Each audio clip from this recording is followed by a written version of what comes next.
Work నుండి ఇంటికి వచ్చాను. బాక్స్‌ని సింక్‌లో వేశాను. బ్యాగ్ బయట తగిలించానండి. ఎండాకాలం కదా అని వస్తూ వస్తూ పుచ్చకాయ తెచ్చుకున్నానండి. ఏసీ ఆన్ చేశాను. చాలా చల్లగా ఉంది. ఎప్పటిలాగే కిటికీ దులపడం స్టార్ట్ చేశాను.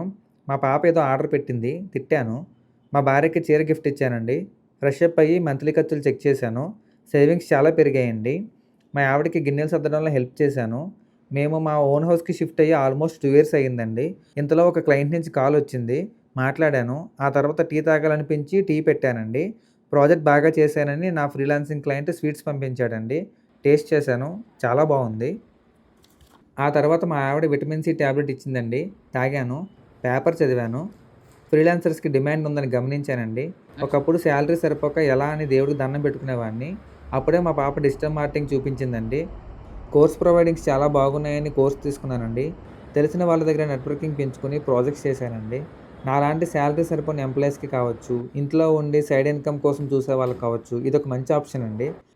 తర్వాత పుచ్చకాయ తింటూ, తీన్మార్ వార్తలు చూస్తూ హాయిగా పడుకున్నాను.